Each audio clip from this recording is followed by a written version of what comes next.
HSC Habib media ও Shekhala TV, আমি শেখ হাবিব রয়েছি আপনাদের সঙ্গে।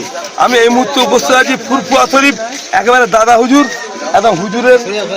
হুজুর একদম মাজারের সামনে। দেখতে পাচ্ছেন এখানে আজকে এসেছি, আসার কারণ একটাই যে আমাদের ভারতের নাগরিক রামগিরি সাধু আমাদের রসুল পাকের নামে কটূক্তি করেছেন। এই নিয়ে লক্ষ লক্ষ কোটি কোটি মানুষের বুকে আগুন জ্বলছে।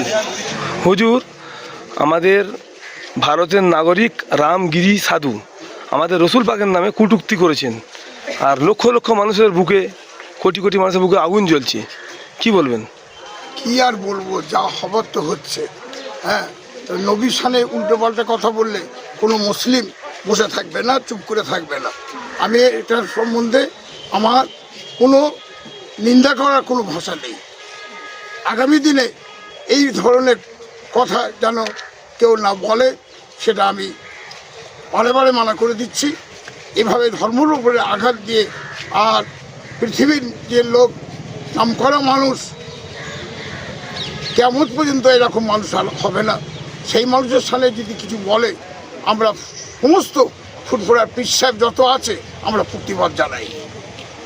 আগামী দিনে যেন এই ধরনের কথা যেন না হয়, তাহলে আমরা বাধ্য হব রাজপথে নামতে, প্রতিবাদ করতে।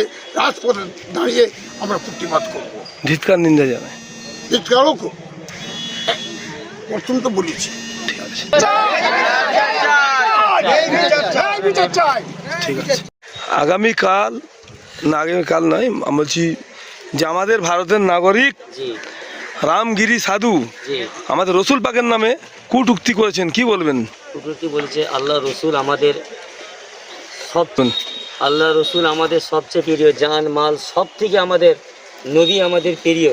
কিন্তু আমরা বিগত দিন বা আরও দেখছি, আমরা কোনো ধর্মকে নিয়ে কোনো দিনের জন্য কটূক্তি কথা, কোনো ধর্মকে নিয়ে, ধর্মগুরুকে নিয়ে আমরা কোনো দিন কিছু বলিনি। আজ আমাদের রসুলের উপরে গুস্তাখি করেছে, আমরা এটা মেনে নিতে পারবো না। কেন এটা আমাদের ভারতবাসী নয়, বিশ্বের মুসলমান কোনো জায়গা থেকে আল্লাহ রসুলের অপমান কেউ মেনে নিতে পারবে না। সেই জন্য আমরা প্রতিবাদ জানাই, নিন্দা জানাই। আমরা সরকারের কাছে আবেদন, যাতে এই রকম দৃষ্টান্ত বা খারাপ নোংরা ভাষা যাতে না হয়। আপনারা একটু দেখুন, আমাদের মুস্তফার নামে যে কটূক্তি কথা বলেছে তাকে যেমন কঠিন শাস্তি বা দেশের ভারতবর্ষে যে আইন আছে, আইনত ব্যবস্থা যেমন নেওয়া হয়। আপনারা কোথায় থেকে এসেছেন? আমরা এসেছি মেদিনীপুর পাঁশকুড়া থেকে। আপনার নাম? আমার নাম এসকে নিজাম। ঠিক আছে।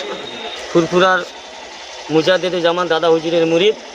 আমরা খাদেম। এক কথা বলতে চাই, আমরা এখানে দাদা হুজুরকেই মানি বা দাদা হুজুরকে স্মরণ করি, বেশি বেশি মানি, মহব্বত করি। আমরা এই জন্যে দাদা হুজুরের মাজার জিয়ারত করতে এসেছি।